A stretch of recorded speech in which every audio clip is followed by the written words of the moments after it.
England often begins with a certain kind of light, a soft, silvery glow that filters through a blanket of low-hanging cloud.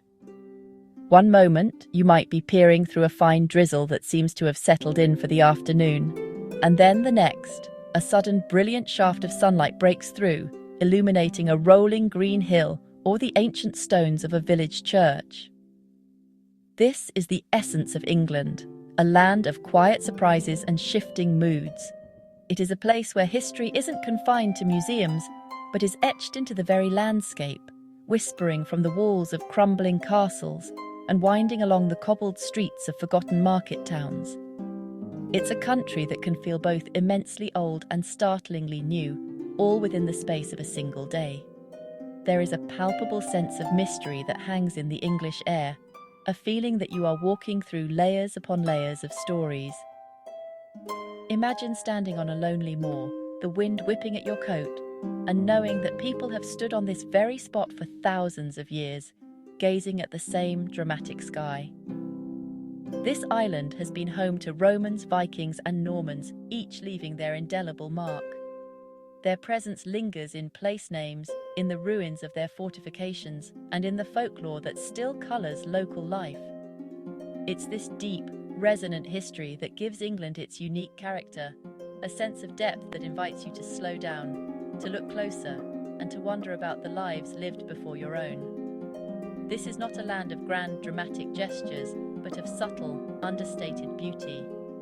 The charm of England reveals itself slowly. It's in the quiet dignity of a cathedral close, the cheerful chaos of a seaside promenade, or the unexpected perfection of a country garden bursting with roses. You might find it in the way the ivy clings to a red brick cottage, or in the gentle lapping of a canal boat against its mooring. It is a country that rewards patience and observation, offering up its secrets to those who are willing to wander off the beaten path and simply absorb the atmosphere.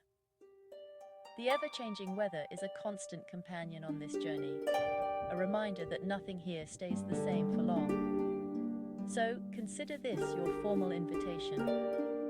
Come and explore a place where the past and present are in constant, fascinating conversation. Prepare to be enchanted by landscapes that have inspired poets and painters for centuries, and to be welcomed into a culture that is at once deeply traditional and wonderfully eccentric. Whether you are seeking the thrill of a bustling city or the tranquil solitude of the countryside, England has a story waiting for you.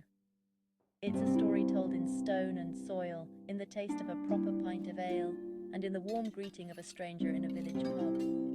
The adventure, as they say, is just beginning.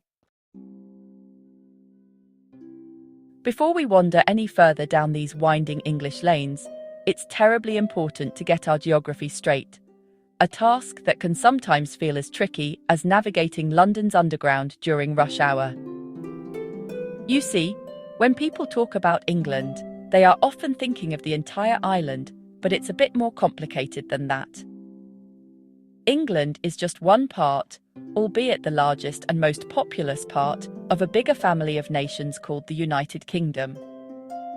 This union, often abbreviated to the UK, is a sovereign state that also includes Scotland to the north, Wales to the west, and Northern Ireland, which is a short hop across the Irish Sea. It's like a four-course meal, where each dish has its own distinct flavour. Each of these nations has its own unique identity, its own vibrant culture, and in some cases, its own language. A journey from the gentle hills of the English Cotswolds to the rugged highlands of Scotland is a journey between two different worlds. The Scots have their kilts, their bagpipes, and a fierce pride in their separate history and legal system. Similarly, crossing the border into Wales introduces you to a land of dragons, ancient castles, and the beautiful, lyrical Welsh language, which you'll see proudly displayed on road signs and hear spoken in the towns and villages. Northern Ireland, with its stunning coastline and complex history, adds yet another rich layer to the story of the United Kingdom. So, while you may hear people use the terms Britain and the UK and England, as if they are all the same thing, it's a bit of a simplification. Think of Great Britain as the main island that holds England, Scotland, and Wales. The United Kingdom adds Northern Ireland to that group. It's a family of nations, sometimes squabbling, often competitive, especially when it comes to rugby, but ultimately bound together by a shared history and a common crown. Understanding this distinction is the first step to truly appreciating the rich diversity that makes this corner of the world so endlessly fascinating. This essay will focus its gaze primarily on England, that sprawling, varied country that has given the world so much. From Shakespeare to the Beatles, from the rules of football to the English language itself. We will explore its famous cities, its quiet villages, and its dramatic coastlines. But as you travel, always remember that England is just one chapter in a much larger book. The stories of its neighbours are just as compelling, and the borders between them are invitations to further discovery. Knowing that England is part of this greater whole only adds to the richness of the experience, making your journey a deeper and more rewarding one. One of the most cherished and misunderstood of all English traditions is afternoon tea. This is not, as some might believe, simply a quick cup of tea and a biscuit. Oh no, it is a grand and glorious ritual, a delightful pause in the day dedicated to civility and calories. Proper afternoon tea is a three-tiered affair.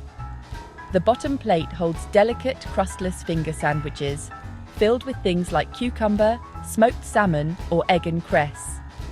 The middle plate is reserved for the scones, which must be served warm with generous amounts of clotted cream and strawberry jam. The top plate is a dazzling display of miniature cakes, pastries, and tarts. It's an institution born in the 1840s, supposedly invented by a duchess who felt a bit peckish in the late afternoon. This delightful ceremony is a perfect example of how the English have turned the simple act of refreshment into an art form. The debate over whether to put the cream or the jam on the scone first is a matter of fierce regional pride. In Cornwall, it's jam first. In neighbouring Devon, it's cream first. To get it wrong is to risk a stern, disapproving look. But beyond the food, afternoon tea is about taking time. It's about sitting down in a comfortable chair, perhaps in a grand hotel lounge or a cosy village tea room, and allowing the world to slow down for an hour or two. It is a civilized rebellion against the frantic pace of modern life. Of course, English tradition extends far beyond the teapot. It can be found in the peculiar obsession with forming an orderly queue for everything, from a bus to a sandwich shop. It's in the stoic, slightly apologetic way an English person might complain about the weather, which is a national pastime. The weather, in fact, is a cornerstone of English life and conversation. It is famously unpredictable.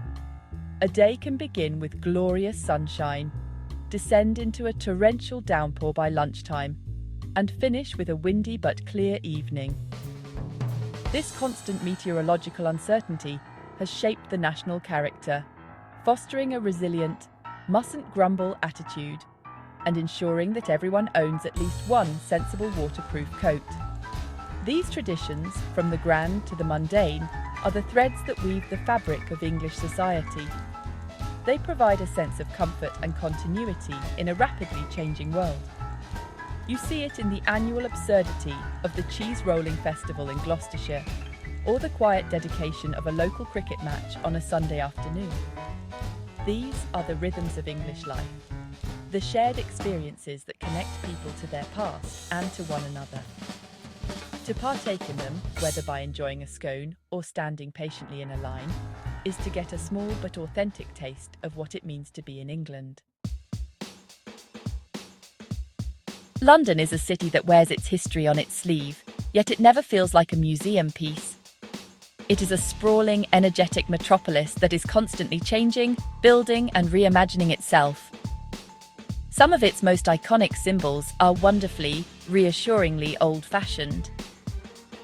The sight of a classic red double-decker bus navigating a tight corner or a traditional red telephone box standing sentinel on a pavement is quintessentially London. These objects are more than just functional. They are beloved characters in the city's story. Even Big Ben, which is officially named the Elizabeth Tower, chimes with a sense of steadfast permanence, its familiar bongs marking the passage of time for generations of Londoners and visitors alike. Yet, for every ancient landmark, there is a bold modern counterpoint. The skyline of London is a dramatic conversation between the old and the new. The historic dome of St. Paul's Cathedral now shares the horizon with gleaming glass skyscrapers that have names like the Shard, the Gherkin, and the Walkie-Talkie. This architectural dialogue is what makes the city so visually exciting. London doesn't tear down its past, it builds around it, creating a fascinating collage of different eras. A walk through the city can take you from a Roman wall to a medieval church to a futuristic office building, all within a few hundred meters. This talent for reinvention is at the heart of London's identity. Areas that were once industrial wastelands have been transformed into vibrant cultural hubs. The Tate Modern, one of the world's most famous modern art galleries, is housed in a former power station on the south bank of the River Thames. Its vast turbine hall, once home to giant electricity generators, now hosts monumental works of art. Similarly, the Docklands area in the east, once a landscape of derelict warehouses and quiet docks, is now the gleaming financial district of Canary Wharf, a testament to the city's ability to adapt and thrive. To truly know London is to explore its diverse neighbourhoods, each with its own distinct personality. There is the regal splendour of Westminster, the bohemian buzz of Soho, the village-like charm of Notting Hill with its colourful houses, and the edgy, creative energy of Shoreditch in the East End. The city is a mosaic of countless smaller communities, each contributing its own flavour to the whole. London is not one single place, but a collection of many, a city that manages to be both a global powerhouse and a collection of local villages, all at the same time. It is this constant interplay between the grand and the intimate, the historic and the hypermodern, that makes London so endlessly captivating. To understand the social soul of England, one must venture into a public house, or as it is affectionately known, the pub. The pub is so much more than just a place to buy a drink. It is the nation's living room. It's where friends gather after work, where families have Sunday lunch, and where strangers can strike up a conversation over a pint of ale. Pubs are centres of community, each with its own unique character. Some are ancient, timber-framed inns with roaring fireplaces and centuries of stories soaked into their walls. Others are bright modern gastropubs serving sophisticated food. But all of them offer a warm welcome and a glimpse into the heart of local life. Another cornerstone of English cultural life, particularly in London, is the extraordinary accessibility of its museums and galleries. A remarkable number of the country's greatest cultural institutions are completely free to enter. You can walk into the British Museum and stand face to face with the Rosetta Stone or the Elgin Marbles. You can wander through the grand halls of the National Gallery in Trafalgar Square and admire masterpieces by Van Gogh, Monet and Turner without spending a single penny. This commitment to free access means that art and history are not luxuries for the wealthy, but are available for everyone to enjoy. A truly democratic approach to culture that enriches the lives of residents and visitors alike. Navigating this vast cultural landscape is made possible by another London icon, the Underground, or the Tube. It is the world's oldest subterranean railway system, a sprawling network of tunnels that snakes beneath the city. For a first-time visitor, the Tube map can look like a plate of brightly coloured spaghetti, a bewildering tangle of lines and stations. But it is a masterpiece of design, and once you get the hang of it, it is an incredibly efficient way to get around. Riding the Tube is an essential London experience, from the famous Mind the Gap announcement to the unspoken etiquette of avoiding eye contact with fellow passengers. It's the city's circulatory system, carrying millions of people on their daily journeys. These three elements, the pub, the free museum, and the tube, form a kind of holy trinity of the English urban experience. They represent the social, cultural, and practical aspects of life in the city. The pub provides the community, the museum offers the inspiration, and the tube delivers you to both. Together, they illustrate a key aspect of the English character, a blend of tradition and practicality, a deep appreciation for social connection, and a belief that the country's greatest treasures should be shared by all. To spend a day visiting a museum, travelling by tube, and finishing with a pint in a friendly pub is to experience a perfect slice of English life. Once you escape the magnetic pull of the big cities, you discover a different England, an England of rolling green hills, ancient woodlands, and picture postcard villages. This is the rural heartland, a landscape that has been shaped by centuries of farming. It's here that you can truly appreciate the country's deep connection to its food and soil. And, few foods are more quintessentially English than cheddar cheese. This world-famous cheese originates from the village of Cheddar in Somerset, where it was traditionally aged in the cool, damp caves of the Cheddar Gorge. A true farmhouse cheddar is a world away from the bland, mass-produced blocks in supermarkets. It is complex, nutty, and crumbly, a taste of the English countryside itself. The English countryside is not just a place for quiet contemplation. It is also the stage for one of the nation's greatest passions, football. While the giant stadiums and superstar players are found in the cities, the soul of the game lives on countless village greens and muddy park pitches across the country. On any given Saturday or Sunday, you will find amateur teams battling it out with passionate commitment, cheered on by a handful of dedicated supporters.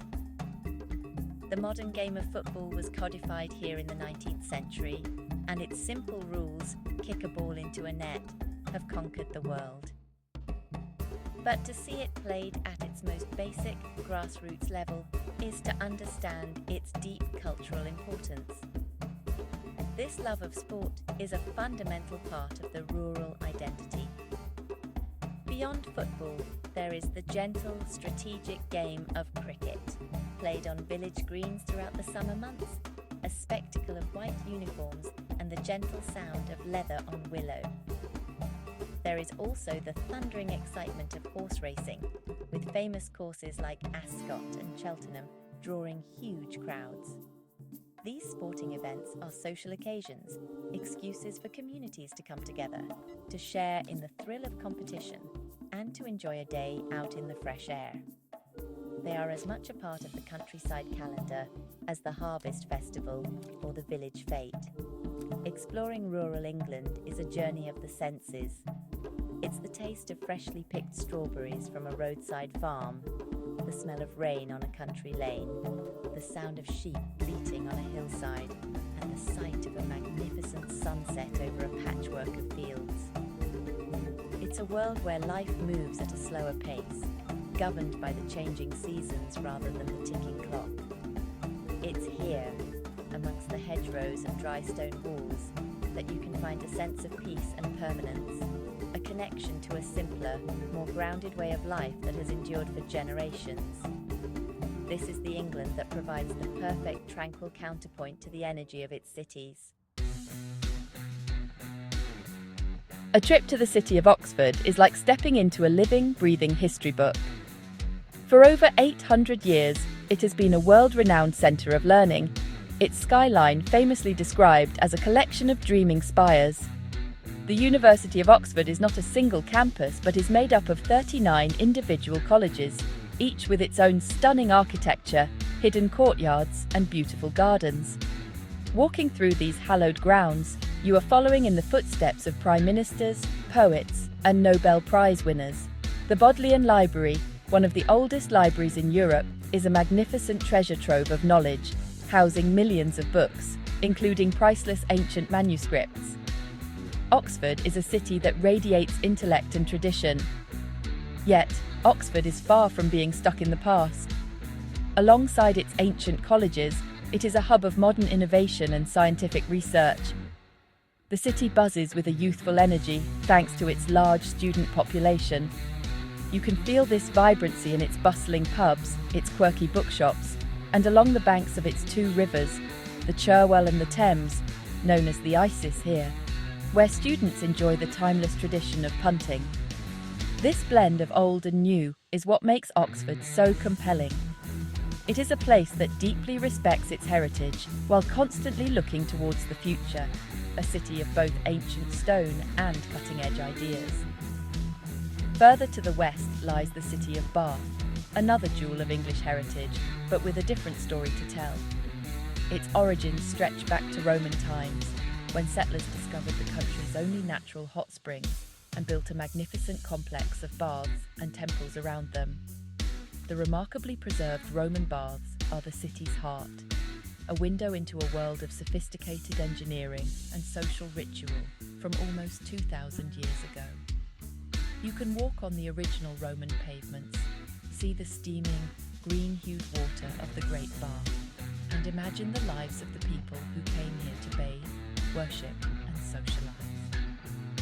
During the 18th century, Bath was reborn as England's most fashionable spa resort.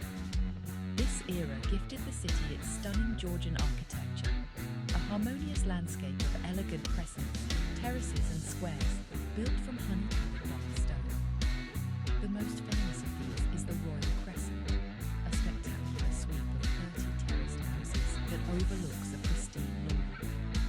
To wander through Bath is to feel as though you have walked onto the set of a Jane Austen novel. The city's elegance, its Roman roots, and its Georgian grandeur combine to create a place of unique beauty and tranquility, a city dedicated to wellness and history. In the northwest of England lies the Lake District, a region of breathtaking natural beauty that has captivated artists and writers for centuries. This is England at its most dramatic and romantic. Here you will find the country's highest mountains, including Scafell Pike, and its deepest and largest lakes, such as Windermere and Ullswater. The landscape is a stunning tapestry of rugged fells, serene waters, and lush green valleys dotted with traditional stone-built villages. It's a paradise for walkers and hikers, with a vast network of footpaths that lead you to spectacular viewpoints and secluded waterfalls. The air feels cleaner here, the silence more profound. The Lake District's sublime scenery was a major source of inspiration for the Romantic poets of the 19th century, most notably William Wordsworth. He described the area as the loveliest spot that man hath ever found, and his poetry helped to popularise the idea of appreciating nature for its beauty and spiritual power. You can visit his former homes, Dove Cottage and Rydal Mount, to see the landscapes that shaped his work. This literary heritage adds another layer of magic to the region, inviting you to see the lakes and mountains not just as scenery, but as a source of creative and emotional inspiration. Travel to the far southwestern tip of England, and you will find yourself in a completely different but equally enchanting world. Cornwall. This is a narrow peninsula that juts out into the Atlantic Ocean, defined by its spectacular coastline of rugged cliffs, hidden coves, and wide sandy beaches. The sea is ever present in Cornwall, shaping its landscape, its culture, and its economy. The light here has a special quality which has attracted artists for generations, particularly to the town of St Ives. The coastline is also steeped in myth and legend, most famously the tales of King Arthur, whose legendary castle is said to have been at Tintagel. Cornwall's unique character is also a result of its distinct Celtic heritage, which sets it apart from the rest of England. It has its own flag, its own language, which is being revived, and a fierce sense of identity. This history is visible in the ancient stone circles that dot the landscape, and in the ruins of the tin mines that once dominated the region's industry. Today, Cornwall is a beloved holiday destination, famous for its charming fishing villages like Polperro and Mousehole, its surfing beaches, and its delicious Cornish pasties. It is a land of smugglers' tales, artistic communities, and wild coastal beauty, offering a perfect seaside escape. As our journey through this small but endlessly varied island comes to a close, it becomes clear that England is a country of delightful contradictions. It is a place where you can stand in the shadow of a Neolithic stone circle in the morning and be surrounded by the gleaming towers of a financial district by the afternoon. It is a nation that cherishes its ancient traditions, the monarchy, the afternoon tea, the village fete, while simultaneously being a global leader in modern music, fashion, and science. This ability to hold on to its past while eagerly embracing the future is perhaps England's most defining and endearing quality. It's a country that is always evolving, yet somehow always remains itself. The story of England is written across its landscape, from the chalk cliffs of Dover to the dark peaks of the north. It is a story told in the grandeur of its cathedrals, the cosy intimacy of its pubs, the ordered chaos of its cities, and the quiet beauty of its country lanes. Every region has its own dialect, its own specialities, and its own unique charm. Discovering England is not a single activity, but a collection of countless small experiences. Tasting a real ale, getting lost in a historic town, walking along a windswept coastal path, or simply watching the world go by from a park bench. It is a country that rewards curiosity at every turn. The English identity itself is constantly shifting. For centuries, it has been shaped by waves of immigration, each new community adding its own culture, food, and traditions to the national mix. This has created a modern England that is wonderfully diverse and cosmopolitan, especially in its cities. The country that gave the world the English language now speaks it in 1,000 different accents, a testament to its global journey and its ongoing transformation at home. England is not a static monument to its own history. It is a living, breathing entity full of energy, debate, and change. So let this be an encouragement to begin your own exploration. Whether you have a week or a lifetime, there is always something new to discover. Come and find the England that speaks to you. It might be the historical England of castles and kings, the cultural England of Shakespeare and street art, or the natural England of serene lakes and wild moors. Whatever you are looking for, you will find a country that is welcoming, surprising, and far more complex than it first appears. The story is still being written, and there is always a new page to turn. England is waiting.